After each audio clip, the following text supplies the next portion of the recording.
Hello everybody and welcome to the Tuesday edition of Video Clips. Lots of stuff to talk about this week. First of all, some announcements. Some of you are aware that we in Ohio Stands Up is the name of the organization that started this, partnering with Make Americans Free Again. We have a phenomenal attorney by the name of Tom Renz, and we have filed the first lawsuit in the country in federal court that basically claims that this whole pandemic thing is a false alarm and that actions taken in response to it are inappropriate. As you know, I can say a lot more things in the newsletter than I can here. So yesterday, by the way, in the newsletter, some forbidden stuff to talk about. So if you want the forbidden news that YouTube will censor, Pam Popper at MSN.com, you can be added to our newsletter subscription list. And since it's Tuesday and the newsletter went out yesterday, then you can get the article yesterday from the Forbidden Files. That's kind of cool. The Forbidden Files just sounds kind of exotic, doesn't it? So anyway, everybody wants to talk to Tom Renz, the attorney, and he is one of the most brilliant legal minds I've ever met. So we have 3 opportunities. If you live in Central Ohio, this Saturday, October 3rd at 1 o'clock, we're going to have a little gathering. $25 suggested donation, but it's free to anybody who wants to come, and we'd love to see you here. And you'll have a chance to be just in a group of people, ask Tom questions and learn more about this lawsuit and the ramifications and all the ins and outs, all right? And then if you don't live in Central Ohio or you're not in a position to drive here from wherever you are, we have 2 teleconferences scheduled for next week, Tuesday, October 6th at noon, and Sunday, October 11th at 7.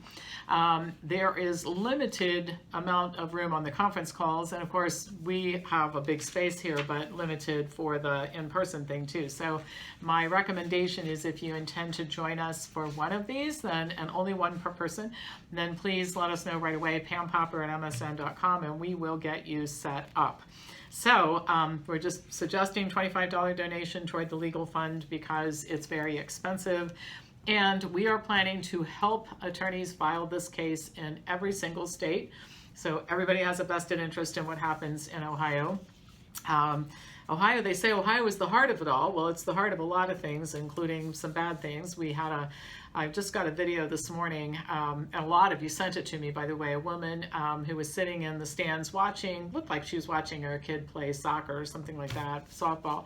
And she was tasered and arrested for not wearing a mask, which is just, it's appalling. If you see this thing online, it's just appalling. So we're the heart of the nonsense, but we're also the heart of the solution to the problem. And if you want to know more about it, please plan to join us and learn more about this whole thing. I think you'll be fascinated with the legal strategy. Even if you're not a lawyer, this will be pretty interesting to you, so do plan to join us. One other thing I want to mention is we have a 4-part class on chronic fatigue starting this week. So if you're interested in taking a course on chronic fatigue, you also want to get with me right away, Pam Popper at MSN.com. I'll have some more announcements later in the week, but I want to get to today's topic, which is more testing problems. And if you've been watching me for a while, you know that almost every week I'm talking about some kind of problems with data. And testing is a lot of it. And the reason this testing issue is so important and why I spend time on it is that the testing, which is being done, massive testing, we've tested more people than any other country on the planet. These are all the decisions that are being made on the basis of this what's the word I'm looking for? Endless, I guess is the word, endless testing. And so the validity of these tests and the types of things that are going on with them become very, very important. So Chester County, Pennsylvania, is the subject of today's data problem, if you want to call it that, spent $13 million on coronavirus antibody tests, and then it just shelved the program. And what happened is very similar to what I reported in Maine, where you had a lot of, you could say conflicts of interest in terms of people doing business with companies and and a company that was brand new and no standards. I mean, it's just the whole laundry list. This was just a different version of it, but here's what basically happened. So Chester County was originally making headlines because they were so forward thinking about this testing issue. And they were going to test essential workers first to see who had antibodies to COVID-19. And then eventually this would spread to test everybody in 2 counties. So everybody liked that idea in the COVID world. Wouldn't it be nice if 100% of the people in 2 counties were tested? That would be about 1 million. And you get a lot of data about COVID-19 from 1 million people. And this would include things like asymptomatic cases, how long antibodies would provide an immune defense, and so on. At the time that this started, the antibody tests were just coming on the market, and the problem, this goes to the FDA emergency authorization, which I'll come back to in just a bit here. So it started May 7th. We're talking about something that goes back several months when we really didn't know much about what was going on. It was all, it still is all unfolding, but back then we really were in the dark about a lot of things. And the county spent $13 million. Instead of testing 1 million, a total of 13,231 people actually were tested. An additional 8,678 were tested in nursing homes and other facilities. And right now there are 57,000 unused tests in storage. So what the heck happened with this whole campaign? Well, if county officials, the party line is it all went great. Well, I don't know how you can say it all went great when you said you were going to test 1 million and you tested 13,000. I mean, it doesn't sound like great. And those tests cost money, which we'll come back to as well. But some internal emails and interviews with people who are willing to talk about it paint an entirely different story. And by the way, this is something that we're starting to see happen in a lot of places too, where people are coming forward and saying, I need to, some are resigning their positions and then talking about it, or people are coming forward and saying, I need to come clean with what I've seen going on. So Renee Cassidy, who resigned in July as the county's public health physician in protest over these tests, they came from a company called Advate, which, and the tests, as it turned out, were wildly inaccurate. So this physician, and this is another thing going on, it's becoming increasingly hard for the government officials to find medical professionals willing to put their license on the line. I mean, the last medical director in Ohio lasted 5 hours before she quit. And I think she saw the handwriting on the wall. But she said that about 2 weeks, this Dr. Cassidy said about 2 weeks into the program, she knew something was wrong because the percentage of people testing positive skyrocketed beyond what was statistically plausible. Very similar to what happened in Florida when on one day, 18 labs reported that all the tests were positive, which is just statistically impossible. So she said that what it turned out was the false positive rate was significant with these tests. And so county officials basically rejected her suggestion that because there had been so many false positives that they should notify people that the test was likely unreliable. And she said, I wanted to send an email saying we don't think these results are necessarily accurate, but her superiors expressed worry that it would undermine the health department and the county in terms of believing anything we said or did. And of course, what it looks like is undermining because you're hiding something, you know, and this idea that telling the truth is not a good idea because maybe we won't be able to get people to believe all this crap anymore. I mean, you know, how stupid do these people think we are, right? So primary care physician in West Chester by the name of Charles Catania was another person who flagged what was going on. And he said he said people started flocking to his office and saying, oh my gosh, I might be positive. And so long story short, 75 of his patients ended up, who had received this message about email message saying you might have COVID, you should quarantine at home. He tested 75 of these people and only one came back positive, which means that 74 out of 75 of the people he tested got a false positive. I mean, this is a test that is a failure. I don't know anybody who could defend it. And he said, I wondered what the hell is going on. We were getting all these false positives. One healthcare worker who didn't want to be named said she got tested at the county site and was alarmed by the email that she received. She said, I freaked out and called a doctor right away. She turned out not to be infected when she got tested. Asked why the testing was halted, the health director, Jeannie Kasner, says it was because the county was able to obtain a better test. So instead of just saying, look, we made a deal with a bad company, we got bad tests, we realized that it was a mistake, we discontinued the program, we took a financial bath, and then we decided to change to another test. What they did, it reminds me of children who make up stories about what went wrong. Somebody else came in and did it. Burglars came in the middle of the night and broke the vase and all this kind of stuff. So they cook up this stupid story about, we really wanted these other tests all along, and once we got those, we didn't need to use those anymore. I mean, I just don't understand the problem. These people are so impaired when it comes to telling the truth, and why anybody's listening to any of them anymore is kind of beyond me. So what about the company? And I think this is very similar to the Massachusetts story. You start looking into the company and you wonder, didn't anybody check these people out? I mean, this is like a top-down situation. Fauci uses this nitwit, Neil Ferguson, in England, who's been wrong about everything. Okay, he's never had a correct prediction in his life. Didn't he check the guy out before he used his model? So here's what this company was all about. Advait was founded 3 years ago by Karthik Musunuri while he was majoring in pharmaceutical marketing at St. Joseph's University. Originally, it was supposed to develop products for cancer treatments, ophthalmological products for cancer treatment. Sandeep Jain is a professor of ophthalmology at the University of Illinois, and he's the chief scientific officer.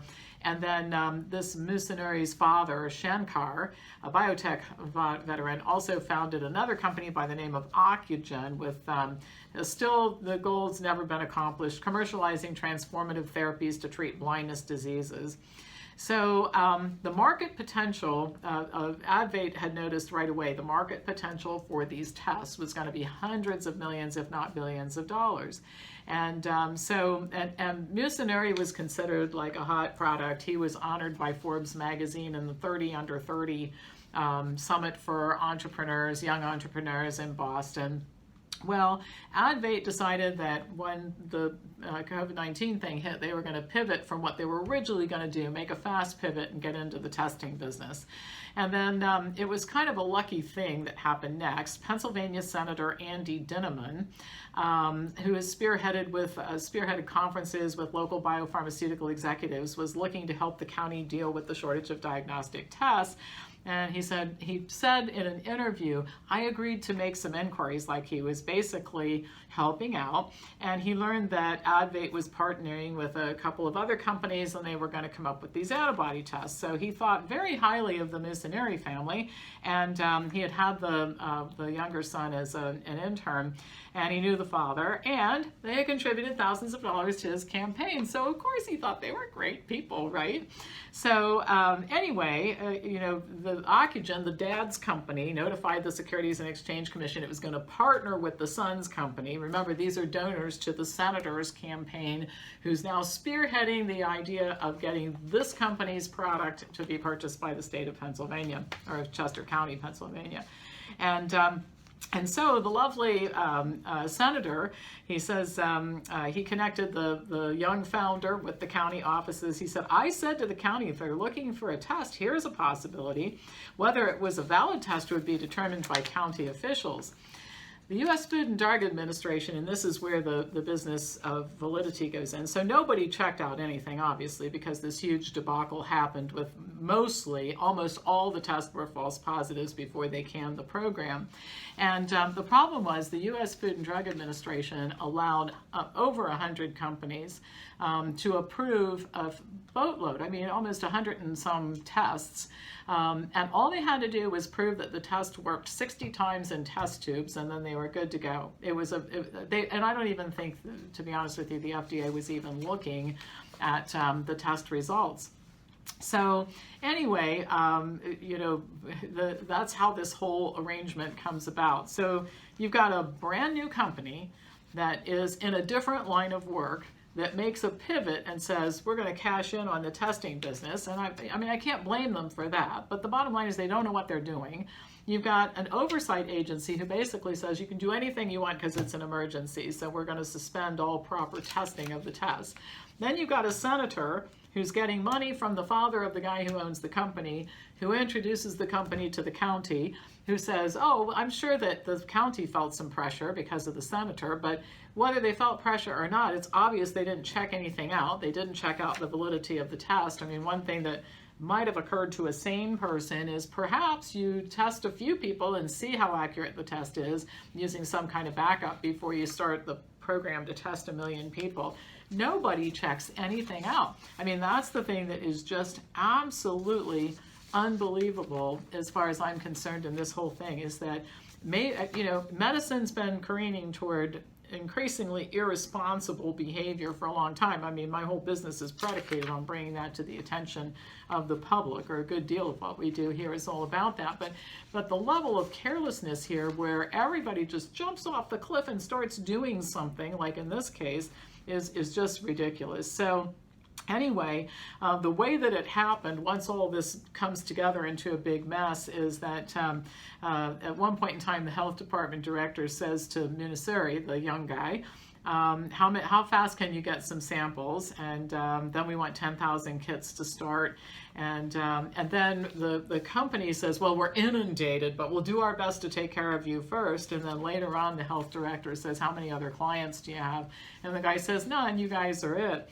Well, the bottom line is that eventually the county committed to $20 million worth of tests, and they were non-returnable, and the invoice says non-returnable, and the payments were non-refundable. And they asked them to stop sending tests, and they only sent them $13 million. But I think it is absolutely incredible that the taxpayers in Pennsylvania have spent $13 million on tests that were useless, and that somebody in the county basically said, we're going to purchase these things, and we're going to agree that no matter what happens, we can't get our money back, and we can't return the tests. And so, I mean, these people are terrible business people. I'm often accused of not being quite as smart as all these people who are high up in government and have all these fancy degrees. I may not be as smart, but it's hard to believe that anybody could be smarter. I know entrepreneurial high school students who could do better than this. I'm serious. This is just the most ridiculous thing I've ever seen. So what we have is one more situation in which massive testing produced massive false positives and ridiculous results. And it goes on and it goes on. And there's more to be discovered about this whole testing thing. I've mentioned before that in several states, the state auditors are looking into the testing because they have become convinced that something is terribly wrong. So the things I'm reporting to you are just the tip of the iceberg. But this is life in COVID land, where all common sense goes out the window and people behave in ways that don't make sense in any other circumstance. And people just watch this. A lot of people are watching this and saying, okay with me. And it just makes me flabbergasted. All right, well, that's it for today. I'll be back to you with tomorrow with more news. Remember, if you want to meet our attorney, talk about the legal strategy, learn more about what's going on with this lawsuit. It's a landmark lawsuit. They will write about this in history books, I promise you. We have a live event here on October 3rd, 2 conference calls the following week, and make sure you participate in those. You want to listen to this guy. He's got a lot of good things to say. All right, pass this on to anybody who you think would enjoy learning more about all this nonsense, and I'll be back to you tomorrow with more news.